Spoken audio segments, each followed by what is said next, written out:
Trading की बढ़ती hype को देखकर कभी ना कभी आपका भी मन किया होगा कि क्यों ना मैं भी इसके जरिए लाखों करोड़ों कमाऊं। लेकिन क्या आपको ट्रेडिंग के बारे में इतनी नॉलेज है कि आप अपने लाखों रुपयों को दांव पर लगा दे, या आप केवल अपने दोस्तों या फिर टेलीग्राम और यूट्यूब पर शेयर मार्केट के बढ़ते ट्रेंड को देखकर इन्फ्लुएंस हो रहे हैं? क्योंकि जिन लोगों के प्रॉफिट को देखकर आपका मन ललचा रहा है, असल में उन्हें लॉसेस भी भारी मात्रा में होते हैं जो हर कोई नहीं सह सकता। विश्वास नहीं तो सेंथिल कुमार का एग्जाम्पल ही ले लीजिए। तमिलनाडु में रहने वाले 38 साल के सेंथिल कुमार ने पंखे से झूलकर अपनी जान दे दी। खुद को मारने से पहले सेंथिल कुमार ने अपनी पत्नी के साथ साथ अपनी जुड़वा बेटियों को भी मार डाला, जिनकी उम्र केवल 11 महीने थी। इस दिल दहला देने वाली घटना के पीछे का कारण था ट्रेडिंग में होने वाला भारी नुकसान। सेंथिल कुमार एक ट्रेडर थे जो शेयर मार्केट में काफी समय से सक्रिय थे, लेकिन वो कुछ समय से लॉस में चल रहे थे। उसी लॉस को रिकवर करने के लिए उन्होंने बैंक से लोन लिया था, लेकिन अनफॉर्चुनेटली उस पैसे को भी उन्होंने ट्रेडिंग में गवा दिया। इस तरह कर्ज और नुकसान में डूबे सेंथिल कुमार डिप्रेस रहने लगे और अंत में उन्होंने अपनी और अपने परिवार की जान ले ली। ये कोई पहला ऐसा मामला नहीं है, बल्कि ऐसे कई केसेस है जब शेयर मार्केट के नुकसान से जूझते हुए किसी ने जहर खाकर तो किसी ने बिल्डिंग से कूदकर खुदकुशी कर ली। इसके अलावा जाने कितने ही ट्रेडर्स आज लॉस की वजह से डिप्रेशन एंड एंजाइटी से गुजर रहे हैं। इनके साथ साथ इनकी फैमिली की हालत का भी अंदाजा लगा पाना मुश्किल है। इंडिया में ट्रेडिंग से लॉस झेलने वाले ट्रेडर्स के आंकड़े होश उड़ा देने वाले हैं। लगभग 90% इंडियन ट्रेडर्स आज लॉस में हैं, और ये हम नहीं बल्कि खुद securities and exchange board of India SEBI का कहना है। सेबी भारत की सिक्योरिटीज एंड कमोडिटी मार्केट की एक रेगुलेटरी बॉडी है। सेबी ने अपनी एक स्टडी में ये पाया कि हर 10 में से 9 ट्रेडर्स नुकसान से गुजर रहे हैं, यानी अपना पैसा खो रहे हैं। हैरानी की बात यह है कि इनमें से 36% ट्रेडर्स की एज केवल 20 से 30 साल की ही है। ये एक ऐसी एज ग्रुप है जब मैक्सिमम लोगों के पास कोई खास एक्सपीरियंस और पैसा नहीं होता है, पर उनके ख्वाब बहुत बड़े होते हैं। इंसान इस उम्र में जल्दी से जल्दी अमीर बनने का सपना देखता है, और उनके इस सपने को उम्मीद देता है शेयर मार्केट। दरअसल पिछले कुछ सालों में देखें तो इंडियन शेयर मार्केट काफी अच्छा परफॉर्म कर रहा है। 2019 से 2024 तक निफ्टी 50 ने अप्रॉक्स 15% के कंपाउंड एनुअल ग्रोथ रेट से रिटर्न जनरेट किए हैं। इसी अच्छी परफॉर्मेंस एंड हाई रिटर्न्स ने लाखों लोगों को अपनी तरफ अट्रैक्ट किया है। शेयर मार्केट में अगर इन्वेस्टर्स को हटाकर सिर्फ ट्रेडर्स के बढ़ते नंबर्स की बात करें तो 2019 में जहां केवल 7 लाख ट्रेडर्स थे, तो वही फाइनेंशियल ईयर 2022 के हिसाब से इंडिया में फ्यूचर एंड ऑप्शन के ट्रेडर्स की संख्या 45 लाख को भी पार कर चुकी है। लगातार बढ़ते ट्रेडर्स की संख्या के कई कारण हैं, लेकिन सबसे अहम कारण है पैसा। दूसरों से इन्फ्लुएंस होकर लोग इस कदर ट्रेडिंग में डूबते जा रहे हैं कि उन्हें इसका नेगेटिव साइड दिखता ही नहीं है। वो केवल यहाँ की चमचमाती दुनिया को देखकर ही ट्रेडर बनने की राह पर निकल पड़ते हैं, फिर चाहे उन्हें इस फील्ड की नॉलेज हो या नहीं। ट्रेडिंग में 90% इंडियन ट्रेडर्स के डूबते पैसों का कारण जानने से पहले आपको ट्रेडिंग को जानना जरूरी है। ये देखने में जितना आसान है, असल में उतना ही कॉम्प्लेक्स है, तभी हर कोई यहाँ आसानी से सर्वाइव नहीं कर पाता। ट्रेडिंग शेयर मार्केट की एक बहुत ही एक्साइटिंग कैटेगरी है, जिसमें बहुत कम वक्त में बहुत कम पैसों से बहुत ज्यादा पैसे बनाए जा सकते हैं। ट्रेडिंग की यही स्पेशलिटी लोगों को अपनी तरफ खींचती है, और लोग बढ़ चढ़कर इसमें हिस्सा लेते हैं और इन्वेस्टिंग से ज्यादा ट्रेडिंग को प्रेफरेंस देते हैं। वो इसलिए क्योंकि ट्रेडिंग के जरिए केवल कुछ घंटों में पैसे डबल, ट्रिपल तो कभी कभी 10 to 20 टाइम्स तक भी बढ़ जाते हैं। पर जैसा कि कहा जाता है ना कि हर सिक्के के 2 पहलू होते हैं, तो बस ट्रेडिंग में भी जहां इसका एक पहलू हाई रिवॉर्ड है, तो वही दूसरा हाई रिस्क है। एक और जहां कम वक्त में आपका पैसा डबल ट्रिपल हो जाता है, तो वही दूसरी ओर ट्रेडिंग में पैसा जीरो भी हो जाता है, वो भी बस कुछ मिनट्स में ही। ट्रेडिंग की इसी वॉलेटिलिटी को न्यूबी ट्रेडर्स नजरअंदाज कर देते हैं। वो स्किलफुल हुए बिना, रिस्क को जाने बगैर ट्रेडिंग की फील्ड में कूद जाते हैं और भारी नुकसान का शिकार हो जाते हैं। आज के समय में हर किसी को अपनी सर्विस, पोर्टफोलियो और बिजनेस इंफॉर्मेशन दिखाने के लिए एक वेबसाइट की काफी जरूरत होती है। आप चाहे कोई लार्ज एंटरप्राइज हो या कोई वर्किंग प्रोफेशनल, सभी के लिए वेबसाइट एक नेसेसिटी बन चुकी है, जिसे पूरा करने के लिए ओडू आपके लिए एक बेस्ट ऑप्शन है। ओडू के easy to use website builder के साथ आप कुछ ही समय में अपनी खुद की वेबसाइट बना सकते हैं, और इसके लिए आपको कोडिंग निंजा बनने की भी जरूरत नहीं है।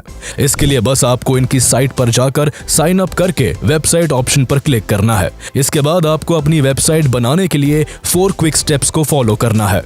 सबसे पहले टाइप ऑफ वेबसाइट, कैटेगरी और अपने ऑब्जेक्टिव्स को चूज करें। फिर प्री बिल्ट कलर स्कीम को पिक करें या ब्रांड कलर को यूज करने के लिए अपने लोगो को अपलोड करें। अब उन पेजेस एंड फीचर्स को सिलेक्ट करें जिन्हें आप अपनी साइट पर रखना चाहते हैं।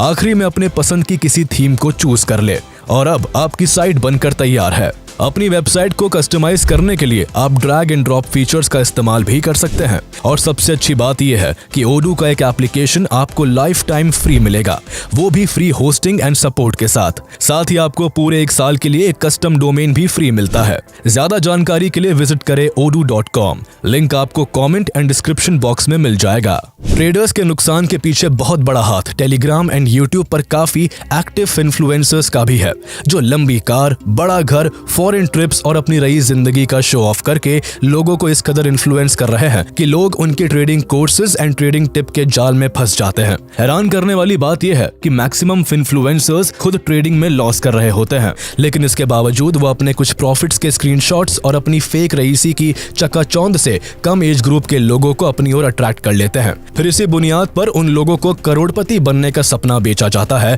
और अपनी जेबें भरी जाती है। लेकिन सवाल उठता है कि ये सब हो कैसे पा रहा है? आखिर क्यों 90% इंडियन ट्रेडर्स का पैसा ट्रेडिंग में डूब रहा है और कैसे शेयर बाजार सट्टा बाजार बनने की तरफ बढ़ता जा रहा है? इन सभी बातों को जानने के लिए हमें शेयर मार्केट को थोड़ा बेसिक से समझने की जरूरत है। 25 दिन में पैसा डबल। फिल्म फिर हेरा फेरी का ये डायलॉग तो आपने जरूर सुना ही होगा, 25 दिन में पैसा डबल। इसी डायलॉग को अगर रियल वर्ल्ड के कॉन्टेक्स्ट में देखें तो शेयर मार्केट वो जगह है जहां पैसा डबल होता है, वो भी 25 दिन से भी कम समय में। लेकिन ये शेयर मार्केट की पूरी सच्चाई नहीं है। पूरा सच जानने से पहले अगर हम उसके बेसिक से शुरू करें तो शेयर मार्केट वो मार्केट होती है जहां किसी कंपनी के शेयर्स खरीदे और बेचे जा सकते हैं, यानी किसी कंपनी में हिस्सेदारी ली जा सकती है।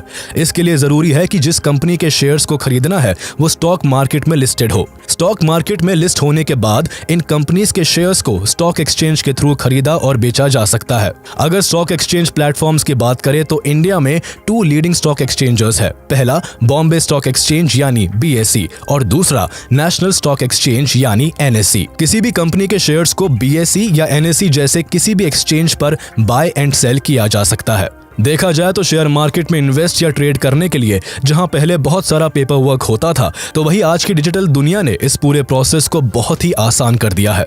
आज मोबाइल फोन के जरिए आप बहुत इजीली शेयर मार्केट में एंटर कर सकते हैं। इस पूरे काम को आसान बनाने में स्टॉक ब्रोकिंग फर्म्स का बहुत इंपॉर्टेंट रोल है। ज़ेरोधा, ग्रो और एंजल वन जैसे किसी भी ब्रोकर के मोबाइल ऐप पर डीमैट अकाउंट क्रिएट कर किसी भी लिस्टेड कंपनी के शेयर्स को खरीदा और बेचा जा सकता है। किसी पर्टिकुलर कंपनी के शेयर्स के बजाय इन प्लेटफॉर्म्स पर इंडेक्सेस में भी खरीदारी की जा सकती है। दरअसल इंडेक्स और कुछ नहीं बल्कि बहुत सारी कंपनीज के शेयर्स का एक बास्केट होता है। एग्जाम्पल के लिए निफ्टी 50 NSE का इंडेक्स है जिसमें भारत की टॉप 50 कंपनीज शामिल है। इसके अलावा सेंसेक्स BSE का इंडेक्स है जो भारत की टॉप 30 कंपनीज को रिप्रेजेंट करता है। इसके अलावा इंडियन शेयर मार्केट में सबसे इंपॉर्टेंट ऑर्गेनाइजेशन सेबी को माना जाता है। किसी भी कंपनी के मार्केट में लिस्ट होने से लेकर शेयर्स को किसी प्लेटफॉर्म पर बाय और सेल किए जाने तक हर एक चीज सेबी की देखरेख में होती है। सेबी 1992 से भारत के सिक्योरिटीज एंड कमोडिटी मार्केट की रेगुलेटरी बॉडी होने का काम कर रही है, जिसका मेन मोटिव इन्वेस्टर्स के इंटरेस्ट को सेफगार्ड करना होता है। लिस्टेड कंपनीज हो, स्टॉक एक्सचेंजेस हो या फिर ज़ेरोधा, ग्रो, अपस्टॉक्स और एंजल वन जैसे ब्रोकर्स हो, हर किसी को सेबी के नियमों के हिसाब से चलना होता है। कुल मिलाकर शेयर मार्केट में हर एक एंटिटी सेबी के अंडर वर्क करती है, इसलिए सेबी का रोल काफी इंपॉर्टेंट हो जाता है। यूं तो भारत में स्टॉक एक्सचेंज की नींव 1875 में ही रखी गई थी और तब से इंडियन स्टॉक मार्केट ने एक लंबा सफर तय करते हुए काफी उतार चढ़ाव देखा है। लेकिन ईयर 2000 में कुछ ऐसा हुआ जिसने इंडियन शेयर मार्केट की पूरी दशा ही बदल कर रख दी। काफी लंबे समय से इन्वेस्टर्स या तो किसी कंपनी के शेयर्स खरीद सकते थे या फिर किसी इंडेक्स में बाइंग कर सकते थे ताकि उस इंडेक्स की हर कंपनी में उनकी थोड़ी थोड़ी हिस्सेदारी हो जाए। इस तरह के इन्वेस्टमेंट से कंपनी की ग्रोथ के साथ साथ उनका पैसा भी ग्रो करता रहता और कंपाउंड के लिए इन शेयर्स को कभी कई सालों तक तो कभी जनरेशन टू जनरेशन एक प्रॉपर्टी की तरह होल्ड किया जाता। लेकिन 12 जून 2000 को नेशनल स्टॉक एक्सचेंज ने इस कहानी में डेरिवेटिव्स के नाम का चैप्टर जोड़ दिया, जिसने इस पूरी कहानी को एक अलग ही मोड़ दे दिया। डेरिवेटिव्स के बाद जहां कई लोग बहुत कम वक्त में करोड़पति बन गए, तो वही न जाने कितने लोग कुछ ही समय में ही बैंकरप्ट तक हो गए। इंडियन शेयर मार्केट में डेरिवेटिव्स के आ जाने से नॉर्मल इन्वेस्टमेंट्स तो वैसे की वैसी ही चलती रही, लेकिन शेयर मार्केट पार्टिसिपेंट्स को एक नई चीज मिल गई। अब लोग डेरिवेटिव्स में ट्रेडिंग कर सकते थे, जिससे कम पैसे के साथ कम टाइम में ज्यादा प्रॉफिट जनरेट किया जा सकता था। अगर डेरिवेटिव्स की डेफिनेशन को समझे तो ये एक तरह का फाइनेंशियल कॉन्ट्रैक्ट होता है जिसकी वैल्यू दूसरे एसेट्स पर डिपेंड करती है। डेरिवेटिव्स मेनली दो तरह के होते हैं, फ्यूचर्स एंड ऑप्शंस। इसी वजह से इन्हें नॉर्मल लैंग्वेज में एक साथ F&O भी कहा जाता है। फ्यूचर्स एंड ऑप्शंस ट्रेडिंग में रिटेल ट्रेडर्स यानी आम लोग ऑप्शन ट्रेडिंग को ज्यादा प्रेफरेंस देते हैं। इसके पीछे का कारण है फ्यूचर के मार्केट में लोगों का काफी कम पार्टिसिपेशन होना। एक और जहां फ्यूचर्स का मार्केट काफी लिमिटेड है तो वही ऑप्शंस में बहुत ज्यादा लिक्विडिटी है। यानी सिंपल लैंग्वेज में कहे तो ऑप्शंस के ट्रेड में काफी कम पैसे में एंट्री और एग्जिट ले पाना बहुत आसान है। इसके अलावा ट्रेडर्स को ऑप्शंस ट्रेडिंग इसलिए भी पसंद है क्योंकि यहाँ बहुत कम पैसों में ट्रेड्स करके ज्यादा पैसे बनाए जा सकते हैं। यहाँ उन्हें 1000 रुपयों में लाख और लाख रुपयों से करोड़ बनने की पॉसिबिलिटी नजर आती है। रिटेल ट्रेडर्स की पहली पसंद ऑप्शन ट्रेडिंग क्यों है? अगर इसे थोड़ा समझने की कोशिश करें तो ऑप्शंस भी दो तरह के होते हैं, call option and put option. जहां कॉल ऑप्शन में राइट टू बाय का ऑप्शन मिलता है तो वही put option right to sell का ऑप्शन देता है। सिंपल शब्दों में कहे तो अगर किसी ट्रेडर को लगता है कि एक्सपायरी डेट से पहले किसी कंपनी का शेयर प्राइस बढ़ सकता है तो वो कॉल का एक्शन चूज करेगा, और वही अगर कोई ये मानता है कि किसी कंपनी का शेयर प्राइस एक्सपायरी डेट से पहले गिर सकता है तो वो पुट ऑप्शन को चूज करेगा। अगर इनमें से किसी का भी एनालिसिस सही होता है तो उनका पैसा यहाँ कई गुना तक बढ़ सकता है, लेकिन एनालिसिस सही ना होने पर सारा पैसा ट्रेड के एक्सपायरी डेट तक जीरो भी हो सकता है। इसे और अट्रैक्टिव बनाने का काम इंट्राडे ट्रेडिंग कर देता है, जिसे डे ट्रेडिंग के रूप में जाना जाता है। इंट्राडे ट्रेडिंग न सिर्फ स्टॉक्स बल्कि इसे F&O में भी किया जा सकता है। अगर केवल स्टॉक्स के लिहाज से समझे तो इंट्राडे ट्रेडिंग के अकॉर्डिंग आपको किसी कंपनी के शेयर्स को जिस दिन खरीदना है उसी दिन बेचना भी पड़ता है। दरअसल पूरे दिन शेयर्स के प्राइस में लगातार उतार चढ़ाव होता रहता है।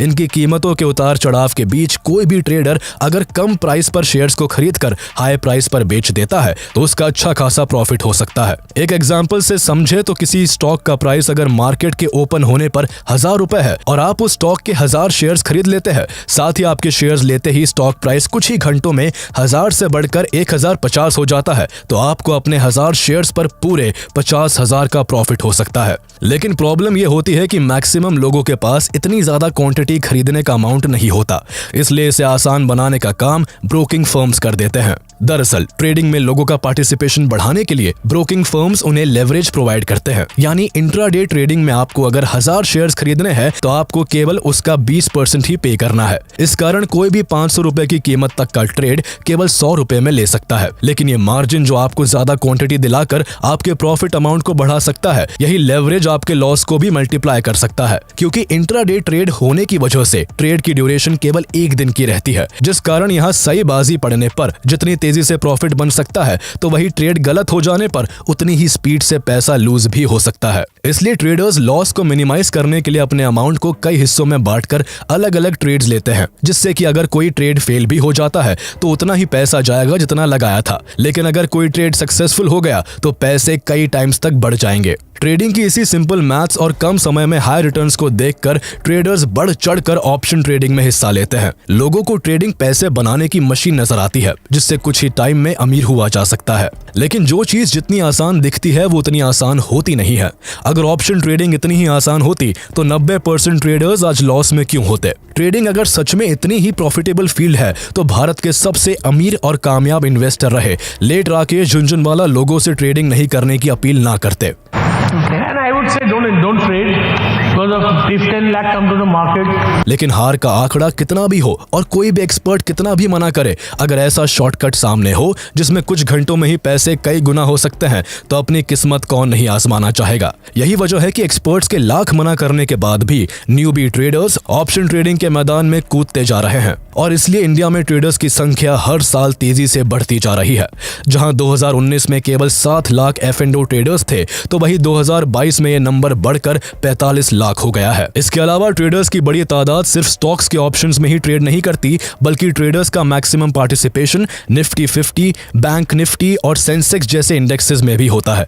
ये इंडेक्सेस इंडिया के स्टॉक मार्केट की परफॉर्मेंस को रिप्रेजेंट करते हैं, क्योंकि इन इंडेक्सेस में भारत की टॉप कंपनीज शुमार होती है, जिस वजह से भारत की बढ़ती इकोनॉमी का हिस्सा बनने और उससे प्रॉफिट कमाने के लिए यहाँ न सिर्फ रिटेलर्स बल्कि डोमेस्टिक इंस्टीट्यूशनल इन्वेस्टर्स और फॉरेन इंस्टीट्यूशनल इन्वेस्टर्स भी अपना पैसा लगाते हैं। जिस कारण भारी मात्रा में पैसे के इनफ्लो एंड आउटफ्लो से निफ्टी 50, बैंक निफ्टी और सेंसेक्स जैसे इंडेक्सेस हमेशा वॉलेटाइल रहते हैं। इसी वॉलेटिलिटी की वजह से इन इंडेक्सेस में ट्रेड करना ट्रेडर्स को लुभाता है, क्योंकि यहाँ कुछ ही मिनटों और कुछ ही घंटों में पैसों को डबल ट्रिपल कर देने का पोटेंशियल होता है। इन्हीं प्रॉफिट्स की पॉसिबिलिटीज को देखकर भारत में ट्रेडिंग का क्रेज बढ़ता ही जा रहा है।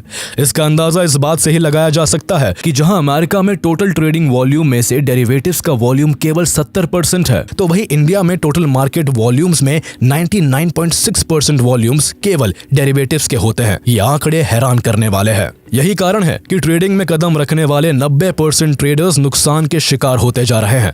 इसके अलावा ट्रेडिंग में लॉस झेलने के ऐसे कई रीजंस है, जैसे ट्रेडर्स का स्किलफुल ना होना है। दरअसल लोगों को अमीर होने की इस कदर जल्दी होती है कि ना तो ट्रेडिंग में होने वाले रिस्क को समझते हैं और ना ही पेशेंस के साथ खुद को स्किलफुल बनाने की कोशिश करते हैं। लैक ऑफ स्किल्स के कारण कई ट्रेडर्स को तो ढंग से चार्ट तक देखना नहीं आता। उनकी किस्मत बस तुक्कों और दूसरों की दी गई टिप्स पर डिपेंड करती है। मैक्सिमम लोग ट्रेडिंग से पैसा कमाने को एक शॉर्टकट समझकर आते हैं और उनकी आंखों में जल्द से जल्द करोड़पति बनने का सपना होता है, लेकिन ट्रेड्स को गैम्बल करने की वजह से वो भारी नुकसान का शिकार हो जाते हैं और उनका सारा पैसा डूब जाता है। काफी ट्रेडर्स के नुकसान की एक वजह यह भी है कि वो अपने ट्रेड्स में स्टॉप लॉस को ऐड ना करने की गलती करते हैं, जबकि ट्रेडिंग में स्टॉप लॉस को प्लेस करना बेहद जरूरी होता है। स्टॉप लॉस के टूल का सबसे इंपॉर्टेंट रोल यह है कि अगर आप ट्रेड में स्टॉप लॉस का यूज करते हैं तो आपको पता रहता है कि एक ट्रेड में आपका कितना पैसा रिस्क पर है। ये वो टेक्निक है जिससे लॉस की लिमिट को फिक्स किया जा सकता है। यानी अगर कोई ट्रेड आपके एनालिसिस के हिसाब से नहीं हो पाई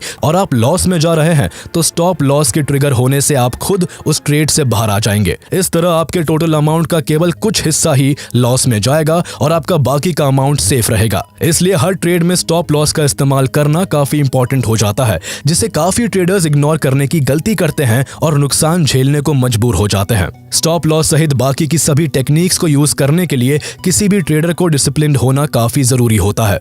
आमतौर पर ज्यादातर ट्रेडर्स सावधानी नहीं बरतते, ना ही फोकस रहकर ट्रेड करते हैं। वो बिना किसी प्रॉपर सेटअप के चलते फिरते ट्रेड करने की लापरवाही करते हैं, जिस वजह से उनका फोकस नहीं लग पाता और इस कारण वो एक एक कर सारे ट्रेड्स में लॉस करते जाते हैं और इस तरह से भारी नुकसान की कगार पर आ जाते हैं। सभी ट्रेडर्स के लॉस का कारण वो खुद नहीं होते, बल्कि एक बड़ी तादाद को नुकसान में धकेलने के लिए कुछ यूट्यूबर्स और इन्फ्लुएंसर्स भी जिम्मेदार है। दरअसल ये वो लोग होते हैं जो किसी फाइनेंशियल एडवाइजर की तरह कभी शेयर्स के बाय और सेल के टारगेट्स तो कभी ऑप्शंस में कॉल और पुट की टिप देते हैं। इन इन्फ्लुएंसर्स के पास सोशल मीडिया पर फॉलोअर्स एंड सब्सक्राइबर्स के तौर पर अच्छी खासी ऑडियंस होती है। उन्हीं ऑडियंस से इनका दावा होता है कि ये ट्रेडिंग के गुरु है और इन्हें ट्रेडिंग में बहुत बड़ी एक्सपर्टीज हासिल है। इसी दावे को पुख्ता करने के लिए ये इन्फ्लुएंसर्स अपने प्रॉफिट्स के स्क्रीनशॉट्स दिखाकर लोगों को लुभाने की कोशिश करते हैं। इसे और इम्पैक्टफुल बनाने के लिए ये अपनी वीडियोस में लंबी कार, बड़ा घर और अमीरों वाली जिंदगी का शो ऑफ करके लोगों को सपना दिखाते हैं कि वो भी इनकी तरह ट्रेडिंग करके करोड़पति बन सकते हैं। उनके पास भी खुद की कार, खुद का घर और लग्जरी लाइफ हो सकती है। इन सभी बातों में आकर लोग ट्रेडिंग की तरफ अट्रैक्ट हो जाते हैं और इन इन्फ्लुएंसर्स को आंख बंद करके फॉलो करने लगते हैं। लोगों का ट्रस्ट मिलते ही ये अपनी कमाई करना शुरू कर देते हैं। अपनी कमाई के लिए कभी लोगों को अपना महंगा ट्रेडिंग कोर्स बेचते हैं, तो कभी टेलीग्राम चैनल की पेड मेंबरशिप खरीदने के लिए समझाते हैं। कभी वेबिनार्स के थ्रू लोगों से पैसे लिए जाते हैं, तो कभी पेड टिप देकर उन्हें फंसाया जाता है। लेकिन प्रॉब्लम यहाँ ये नहीं है कि ये सभी इन्फ्लुएंसर्स लोगों से पैसे चार्ज करते हैं, बल्कि परेशानी तो ये है कि ट्रेडिंग से लोगों को करोड़पति बनाने की बात करने वाले मैक्सिमम इन्फ्लुएंसर्स खुद ट्रेडिंग में लॉस झेल रहे होते हैं। जो चीज ये अपने फॉलोअर्स को सिखा रहे होते हैं, वो चीज इन्हें खुद नहीं आती। जिस फील्ड में वो खुद बुरी तरह नुकसान में है, उसी फील्ड का वो गुरु होने का दावा करते हैं। सिर्फ इतना ही नहीं, ये इन्फ्लुएंसर्स कभी भी लोगों को अपना लॉस नहीं दिखाते। अपना धंधा चलाने के लिए ये बस अपने गिने चुने प्रॉफिट्स और लग्जरी लाइफ दिखाकर लोगों को इन्फ्लुएंस कर लेते हैं। इनमें से मैक्सिमम इन्फ्लुएंसर्स तो सेबी रजिस्टर्ड भी नहीं होते, ना ही इनकी ट्रेडिंग में कोई एक्सपर्टीज होती है। इसके अलावा सबसे चौंकने की बात तो यह है कि कई ऐसे इन्फ्लुएंसर्स भी मौजूद हैं जो ट्रेडिंग में तो लॉस कर रहे हैं, लेकिन लोगों को ट्रेडिंग की क्लासेस देकर करोड़ों कमा रहे हैं। इस तरह इनकी तो मोटी कमाई हो रही है, पर इनकी वजह से लाखों ट्रेडर्स अपना पैसा खो रहे हैं। लेकिन सिर्फ इन्फ्लुएंसर्स ही नहीं, इस लिस्ट में कई बॉलीवुड सेलिब्रिटीज, इंस्टाग्राम इन्फ्लुएंसर्स, यहाँ तक कि कई टीवी एंकर्स भी शामिल है जो लोगों को बेवकूफ बनाकर उन्हें लूटने में लगे हुए हैं। ये लोगों को अपने बेनिफिट के लिए गलत गाइडेंस देने का काम करते हैं। इन्हें केवल अपना फायदा दिखता है। अब वो फायदा चाहे किसी का नुकसान करा के ही क्यों ना मिल रहा हो, उन्हें कोई फर्क नहीं पड़ता। यही वजह है कि ऐसे कई ठगने वाले इन्फ्लुएंसर्स एंड टीवी एंकर्स को सेबी ने स्टॉक मार्केट से बैन तक कर दिया है। लेकिन बावजूद इसके ना तो लोगों को लूटने वाले कम हो रहे हैं और ना ही ऐसा काम करने वाले लोगों की तादाद कम हो रही है। इन सब के अलावा ज्यादातर ट्रेडर्स के लॉस का एक मेन रीजन ओवर ट्रेड करना भी है, यानी एक ही दिन में कई बार ट्रेड करना। ऐसा ट्रेडर्स इसलिए करते हैं क्योंकि वो एक ट्रेड में हुए लॉस को रिकवर करने के लिए दूसरा ट्रेड करने की सोचते हैं। लेकिन मैक्सिमम केसेस में होता यह है कि पुराना लॉस रिकवर होने की जगह दूसरा ट्रेड भी नुकसान में चला जाता है। इस तरह कई लोग प्रॉफिट नहीं बल्कि अपने लॉस को वापस रिकवर करने के लिए बार बार ट्रेड करते जाते हैं, जिस वजह से उनके ट्रेड एंड ट्रांजैक्शन चार्जेस इतने हो जाते हैं कि ट्रेडर ओवरऑल लॉस में ही रह जाता है। दरअसल जब भी किसी ट्रेडर द्वारा कोई ट्रेड किया जाता है तो उसको हर ट्रेड के बाय एंड सेल पर बहुत सारे चार्जेस एंड टैक्सेस पे करने पड़ते हैं। हर ट्रेड पर ट्रेडर को stock brokers, stock exchanges, SEBI और गवर्नमेंट, इन सभी को कुछ ना कुछ चार्ज देना ही होता है। अब चाहे कोई ट्रेड 1000 का हो या 1 करोड़ का, किसी का लॉस हो या प्रॉफिट, ब्रोकर्स, एक्सचेंजेस और गवर्नमेंट की कमाई हर हाल में होती ही है। पर जैसे कि बहुत से ट्रेडर्स के पास पहले से ही कैपिटल बहुत कम होती है, ऐसे में अगर वो ओवर ट्रेड कर लेते हैं तो उनके कैपिटल का काफी हिस्सा इन्हीं सब चार्जेस में कट जाता है और वो ओवरऑल लॉस में ही रह जाते हैं। पर इनके बार बार ट्रेड करने से ज़ीरोधा, ग्रो और एंजल वन जैसे स्टॉक ब्रोकर्स और BSE एंड NSE जैसे स्टॉक एक्सचेंजेस की भरपूर कमाई होती है। स्टॉक ब्रोकर्स का 80 से 85% तक का रेवेन्यू F&O ट्रेडर्स की वजह से ही होता है। यही रीजन है कि इंडियन शेयर मार्केट में तेजी से हाई F&O वॉल्यूम्स होने की वजह से Zerodha, angel one and BSE को काफी अच्छा मुनाफा हुआ और इस वजह से इन कंपनीज के शेयर प्राइस एक साल में ही कई गुना तक बढ़ गए। इस तरह के ओवर ट्रेड से कंपनीज, ऑर्गेनाइजेशंस एंड गवर्नमेंट का ही प्रॉफिट हो रहा है। एक आम ट्रेडर तो आज भी नुकसान से ही गुजर रहा है। यही सब रीजंस के कारण आज 90% ट्रेडर्स सिर्फ अपना ही पैसा नहीं खो रहे हैं, बल्कि कई ट्रेडर्स कभी कभी अपने पेरेंट्स की कमाई तो कभी बैंक से लिया लोन भी ट्रेडिंग में गवा देते हैं। इसी कारण ट्रेडर्स लॉस के साथ साथ डिप्रेशन एंड एंजाइटी के भी शिकार हो रहे हैं। पैसा इंसान को ताकत देता है, ये बात अगर सच है तो सोचिए जो अपनी सारी कमाई हार जाए उसके मेंटल हेल्थ पर क्या असर होता होगा। इसलिए इस तरह की क्रिटिकल सिचुएशन से बचने के लिए कुछ चीजों का ध्यान रखना बेहद जरूरी है। सबसे पहले तो ट्रेडर्स को बहुत ही रिस्पॉन्सिबल एंड डिसिप्लिन्ड होकर ट्रेड करने की जरूरत है। उन्हें समझना होगा कि ट्रेडिंग कोई लॉटरी की टिकट नहीं है जिसमें तुक्का चल जाए। ट्रेडिंग में प्रेडिक्शन की नहीं बल्कि इमोशनली स्ट्रांग होकर टेक्निकल एनालिसिस में स्किल्ड होने की जरूरत है। इसके साथ साथ ट्रेडर्स को अपने हर एक ट्रेड में स्टॉप लॉस लिमिट को जरूर ऐड करना चाहिए। स्टॉप लॉस न सिर्फ आपके लॉस को कंट्रोल करता है बल्कि इससे आपका कैपिटल भी सेफ रहता है। इसके अलावा सबसे इंपॉर्टेंट चीज है ट्रेडर्स को हमेशा लोन लेकर ट्रेड करने से बचना चाहिए, क्योंकि नतीजे फेवर में ना होने की वजह से ये तरीका आपको काफी मुश्किल में डाल सकता है। इसके अलावा रिटेल ट्रेडर्स की सेफ्टी के लिए कुछ स्टेप्स स्टॉक ब्रोकर्स को भी लेने की जरूरत है। स्टॉक ब्रोकर्स को अपने F&O से होने वाले मुनाफे से थोड़ा ध्यान हटाकर अपने ऐप्स में कुछ ऐसे फीचर्स इंस्टॉल करने चाहिए जो ट्रेडर्स की सिक्योरिटी के लिए जरूरी हो और जिससे उनके लॉस को कंट्रोल किया जा सके। ट्रेडर्स को फाइनेंशियली एंड मेंटली बर्बाद होने से बचाने के लिए सेबी को भी कुछ स्ट्रॉन्ग गाइडलाइंस बनाने की जरूरत है। लोगों को गुमराह करके लूटने वाले इन्फ्लुएंसर्स को स्टॉक मार्केट से केवल बैन कर देने से कुछ इंप्रूव नहीं होगा। इस तरह एक लूटने वाला जाएगा तो दूसरा आएगा और स्कैमर्स का धंधा यूं ही चलता रहेगा। इसलिए सेबी को स्ट्रिक्ट एक्शन लेकर कुछ बड़ा एग्जाम्पल सेट करने की जरूरत है जिससे कोई भी फ्रॉडस्टर्स खुलेआम लोगों को ठगने की हिम्मत ना कर सके।